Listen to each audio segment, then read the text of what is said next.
Hi guys, நான் தான் உங்களுடைய ப்ரோக்ராம் பிரைன் பேசுகிறேன். இன்றைக்கி நம்ம Atmel Studio 6ல் வந்துட்டு எப்படி ப்ரோக்ராம் பண்ணி நம்ம ப்ரோட்டீஸில் அவுட்புட் பார்க்குறது அதை பற்றி நம்ம நீங்கள் பார்க்க போகிறோம்.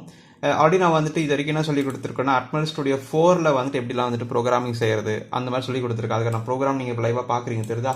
ஸோ இந்த ப்ரோக்ராம் நீங்கள் அப்படியே கம்பைல் பண்ணி எக்ஸ்ஃபைல் எடுத்து நீங்கள் அப்படியே ப்ரோட்டீஸில் போட்டிங்கன்னா அவுட்புட் கிடச்சிரும். உங்களுக்கு நீங்கள் என்ன பண்ணுறீங்களோ அதுக்கான அவுட்புட் கிடைக்கும். இப்போ அதே விஷயத்தை நம்ம வந்துட்டு இப்போ Atmel Studio 6ல் பண்ண போகிறோம். அது எப்படி பண்ணுறது அப்படிங்கிறத பார்க்கலாம்.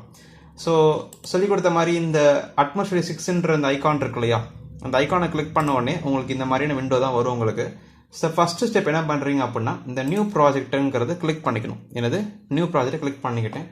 அடுத்து வந்துட்டு இன்ஸ்டால் டெம்ப்ளேட்ஸ் அப்படின்னு இருக்கு. அங்கே C/C++ இருக்கு. அதில் GCC எக்ஸிக்யூட்டபிள் ப்ராஜெக்ட் அப்படின்ட்டு இருக்கு. அதை கிளிக் பண்ணிக்கிட்டு கீழே வந்துட்டு இந்த நேம் அப்படின்ற இடத்துல இப்போ என்ன நீங்கள் ப்ராஜெக்ட் பண்ண போகிறீங்க அப்படின்ற சொல்லணும். நான் சிம்பிளாக என்ன பண்ண போகிறேன் அப்படின்னா ஒரு எல்இடி பிளிங்க் மட்டும் பண்ண போகிறேன். என்னது ஒரு எல்இடி பிளிங்க் சும்மா ஒரு எந்த பாத்தில் நீங்கள் ஸ்டோர் பண்ண லொக்கேஷன் நீங்கள் சொல்லணும். ஓகேவா? இந்த லொக்கேஷன் வந்து ப்ரௌஸ் பண்ணிக்கிறேன். நீங்கள் எதில் நீங்கள் சொல்லிக்கலாம். நான் இப்போ எதில் சொல்ல போகிறேன் அப்படின்னா சும்மா ஒரு ஃபோல்டர் கிரியேட் பண்ணிக்கலாமா? சும்மா இந்த நான் ஒரு ஃபோல்டர் எதோட கிரியேட் பண்ணிக்கிறேன். நீங்கள் உங்கள் இஷ்டம் எதனா கிரியேட் பண்ணிக்கலாம். எல்இடி ப்ரோக்ராம் 2 சும்மா கிரியேட் பண்ணிக்கிறேன். ஓகே, அண்ட் எல்இடி ப்ரோக்ராம் 2 அப்படின்ற ஃபோல்டரில் செலக்ட் பண்ணிவிட்டு செலக்ட் ஃபோல்டர் கொடுத்தா வேலை முடிஞ்சிருச்சு. ஸோ அந்த ஃபோல்டரில் நீங்கள் பண்ண போகிற ப்ரோக்ராம்ஸ் எல்லாமே அங்கே போய் ஸ்டோர் ஆயிரும். இதுதான். ஸோ எங்கள் உங்கள் சிஸ்டமில் பண்ண போகிற ப்ரோக்ராம் எங்கே ஸ்டோர் ஆகணும்னு சொல்கிறது இந்த இடம், ப்ரௌஸுங்கிற இடம். ரைட். அடுத்து வந்துட்டு ஓகே. ஸோ கிரியேட் ஆகிட்ட பிறகு உங்களுக்கு வந்துட்டு இப்போ இந்த மாதிரி ஒரு டிவைஸ் செலெக்ஷன் சொல்லிட்டு ஒரு விண்டோ ஓப்பன் ஆகும். இதில் நீங்கள் எந்த ஐசி நீங்கள் யூஸ் பண்ண போகிறீங்கன்றது நீங்கள் சொல்லணும். இதில் வந்துட்டு இப்போ நான் வந்துட்டு Atmega32 தான் யூஸ் பண்ண போகிறேன். அது 8 பிட்கான ஐசி. அது Atmegaன்னு சொல்லுவாங்க. ஓகேவா? அப்போ மெகான்றது இங்கே இருக்குது. அது ஏவிஆர் ஐசி, அது 8 பிட்கான ஐசி. ஸோ இதை கிளிக் பண்ணிக்கோங்க. கிளிக் பண்ணிட்டீங்கன்னா அந்த சீரிஸ் எல்லாமே ஐசி கீழே வந்துடும். நம்ம யூஸ் பண்ணுறது Atmega32 அப்படி தானே யூஸ் பண்ணுறோம் இல்லையா? அது 32ங்கிறது இங்கே இருக்குது தெரியுதா? 32 ஐசி இங்கே இருக்குது. அதை கிளிக் பண்ணிவிட்டு அண்ட் ஐசி மேலே சும்மா கிளிக் பண்ணிவிட்டு ஓகே கொடுத்தீங்கன்னா முடிஞ்சிருச்சு. இதான் ஸ்டெப்ஸ், வேறு எதுவுமே கிடையாது. ஓகேவா? ஸோ கொஞ்ச நேரம் வெயிட் பண்ணுங்கள். இது கொஞ்சம் லோட் ஆகும். ஸோ லோட் ஆகிட்ட பிறகு இந்த இடத்துல நீங்கள் ப்ரோக்ராம் பண்ணுறதுக்கு நீங்கள் ஸ்டார்ட் பண்ணலாம். இந்த இடத்துல கொஞ்சம் வரும். ஓகே, பார்க்கலாம். ஸோ இப்படி தான் இருக்கும். நீங்கள் அங்கே ஓகே அப்படின்னு கொடுத்த பிறகு உங்களுக்கு இந்த மாதிரி தான் வந்துட்டு உங்களுக்கு விண்டோ ஒன்று ஓப்பன் ஆகும். அண்ட் இந்த பக்கத்தில் பார்த்துட்டிங்கன்னா நீங்கள் C file header file create பண்ணினா அதுக்கான இடம் இங்கே இருக்குது. அண்ட் அதுக்கான ப்ரோக்ராமிங் பண்ணுறதுக்கான இடம் இங்கே கொடுத்துருப்பாங்க. ஓகே, நீங்கள் ப்ரோக்ராம் பண்ணணும். இப்போ சாம்பிளுக்கு ஒரு லிங்க்கான ப்ரோக்ராம் பண்ணி காட்டுறேன். ஆஷ் இன்க்ளூட் util / போட்டுட்டு டிலே .h தெரியும் ஏன் போடுறேன் அப்படின்ட்டு. நம்ம இவ்வளோ நாள் AVS Studio 4ல் சொல்லி கொடுத்த அதே ப்ரோக்ராம் தான், எந்த ஒரு சேஞ்சுமே கிடையாது. இந்த ஹெடர் ஃபைல் ஆட் பண்ணுறேன். இது டிலேக்கான ஹெடர் ஃபைல், நம்ம டிலே யூஸ் பண்ண போகிறது அப்படிங்கிறதுனால. அப்புறம் டிஃபைன் வரும். டிஃபைன் f_cpu போட்டுட்டு 8 MHz. ஓகே, 8 போட்டுட்டு R0 போடணும்.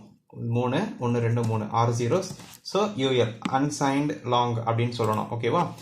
அண்ட் அடுத்த ஸ்டெப் என்னது அப்படின்னா DDRB = port FF.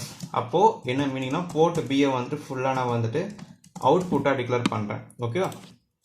அடுத்த ஸ்டெப் வந்துட்டு board B = 0x FF. And கொஞ்சம் கீழே ஸ்க்ரால் பண்ணிக்கிறேன். போர்ட் B = 0x FF அப்படின்னு என்ன அர்த்தம்னா அந்த போர்ட் B ஃபுல்லாமே என்ன பண்ணுறேன், ஹை பண்ணுறேன். ஓகேவா? அண்ட் டிலே யூஸ் பண்ண போகிறேன். Delay DELAY _MS1000. ஓகேவா? And port B = 0x00. So high பண்ணுறேன் 1 செகண்டுக்கு. அப்புறம் இங்கே லோ பண்ணுறேன். லோ பண்ணிவிட்டேன்.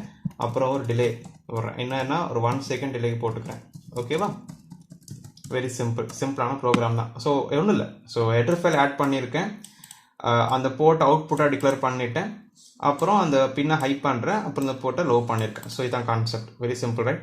ஸோ கோடிங் கம்ப்ளீட் பண்ண பிறகு இந்த சைடில் வந்துட்டு பில்டு அப்படின்ற ஆப்ஷன் கொடுத்துருப்பாங்க. இந்த பாக்ஸ் மாதிரி போட்டு ஏர் மாதிரி போட்டிருக்காங்க தெரியுதா? பில்டு கிளிக் பண்ணிங்கன்னா கீழே வந்துட்டு உங்களுக்கு பில்டு அப்படின்ற லோட் ஆகிட்டு இருக்கும். ஸோ கொஞ்ச நேரம் கழிச்சு பில்டு சக்ஸஸ்ஃபுல் அப்படின்னு வரும். நீங்கள் பண்ண ப்ரோக்ராம் எரர் இல்லை அப்படின்னா. எரர் இருந்துச்சுன்னா எப்பயும் போல இந்த இடத்துல பாக்ஸஸில் காட்டும். நீங்கள் எந்த எரர்ன்ற பார்த்து நீங்கள் சரி பண்ணுற மாதிரி தான் இருக்கும். ஓகேவா? ஸோ எல்லா சாஃப்ட்வேர் ஒரே கான்செப்ட் தான். ஓகேவா? கொஞ்சம் வெயிட் பண்ணுங்கள். பில்டு சக்ஸஸ்ஃபுல் ஆகிருக்கும் நேரத்தில். தெரியுதா உங்களுக்கு? Build succeed, build 1 success, 0 fail, 0 skipped. So build success ஆயிடுச்சு. இப்போ இந்த ப்ரோக்ராமை ப்ரோட்டிஸில் போட்டு பார்க்க போகிறேன், அவ்வளோதான். ஸோ Atmega32 அப்படின்ற ஐசிங் இருக்குது. எப்படி எடுக்கணும்னு தெரியும் இல்லையா? ஸோ பிக் டிவைஸில் போயிட்டு Atmega32 சர்ச் பண்ணாலே இந்த இடத்துல பியை கிளிக் பண்ணிட்டேன். இந்த இடத்துல Atmega32 சர்ச் பண்ணாலே நமக்கு அந்த ஐசி வந்துட்டு வந்துடும். அதான் எடுத்து வச்சிருக்கேன், தெரியும் எல்லாருக்குமே. அண்ட் டபுள் கிளிக் பண்ணுங்கள். டபுள் கிளிக் பண்ணிவிட்டு என்ன மெகாட்ஸ் யூஸ் பண்ண போகிறேன், 8 மெகாட்ஸ் தான் யூஸ் பண்ண போகிறேன். அண்ட் ப்ரோக்ராம் ஃபைல் அது வந்துட்டு எங்கே இருக்குது அப்படின்னாக்கா எல்இடி ப்ரோக்ராம் 2 அப்படி தான் கிரியேட் பண்ணியிருந்தேன். எல்இடி ப்ரோக்ராம் 2ல் எல்இடி பிளிங்க்னு ஒரு ஃபோல்டருக்குள்ளே, அந்த ஃபோல்டருக்குள்ளே டீபக் அப்படின்ற ஃபோல்டருக்குள்ளே இருக்கும். இதான் நம்மளோட எக்ஸ்பைல் தெரியுதா? நம்ம டைமும் லேப்டாப் டைமும் இது சேமாக இருக்குது. Okay okay. அண்ட் இப்போது சும்மா ரன் பண்ணி பார்த்தீங்க அப்படின்னா உங்களுக்கு போர்ட் பியில் வந்துட்டு 1 second high 1 second low. So ரெட்னா ஹை, ப்ளூனா லோ. ஸோ அந்த காம்பினேஷனில் நமக்கு வந்துட்டு ஹை லோ அப்படின்னு ஆகுது. ஸோ எல்இடி கனெக்ட் பண்ணி தான் பார்க்கணும் அவசியம் இல்லை. நமக்கு இந்த கலரை வச்சு ஹை லோ ஆகுதான்றது கண்டுபிடிக்க முடியும். ப்ரொடியூஸில் தான் கான்செப்ட் இல்லையா? ஸோ நமக்கு ஹைலோன்றது நமக்கு ஆகுது. ஸோ இப்போ இந்த ப்ரோக்ராம் நீங்கள் வந்துட்டு கொஞ்சம் ஸ்பீட் அதிகமாக்கிட்டீங்க, 1000க்கு பதிலாக 100 போட்டிங்க அப்படின்னா 100 மில்லி செகண்ட் ஆன் ஆகும், 100 மில்லி செகண்ட் ஆஃப் ஆகும். ஸோ எப்பயும் பண்ணுற ஒரே கான்செப்ட் தான், ஒன்றும் டிஃப்ரென்ஸ் பெருசாக இல்லை. ஓகேவா? ஸோ இதான் ப்ரோக்ராம் பண்ணுற மெத்தடு. இது மட்டும் அவுட்புட் காட்டிடுறேன் உங்களுக்கு. ஸோ கம்பைல் ஆயிடுச்சு. இப்போ ஆன் பண்ணி காட்டினேன்னா ஃபாஸ்ட்டாக பிளிங்க் ஆகுது, தெரியுதா உங்களுக்கு? So 100 millisecond on, 100 millisecond off. So ஃபாஸ்ட்டாக பிளிங்க் ஆகுது. இதுதான் கான்செப்ட். ஸோ இந்த வீடியோவோட சாஃப்ட்வேர்ஸ்லாம் எப்படி இன்ஸ்டால் பண்ணணும் அப்படின்ற சொல்லி கொடுத்துருங்க போன வீடியோவில். Atmel32 எப்படி இன்ஸ்டால் பண்ணணும் அப்படின்ட்டு அதை நீங்கள் பார்க்கலாம், பாருங்கள். கீழே லிங்க், டிஸ்கிரிப்ஷன் லிங்க் தரேன், நீங்கள் பார்த்துக்கலாம். ஸோ இந்த வீடியோ பிடிச்சிருந்தா லைக் பண்ணுங்கள், ஷேர் பண்ணுங்கள், சப்ஸ்கிரைப் பண்ணுங்கள். அண்ட் அந்த யூடியூப் சேனலுக்கு டெலிகிராம் குரூப் இருக்குது, நீங்கள் வேணா ஜாயின் பண்ணி உங்கள் டவுட்டை கிளியர் பண்ணிக்கலாம். அடுத்த from program brain and have a nice day guys. Bye.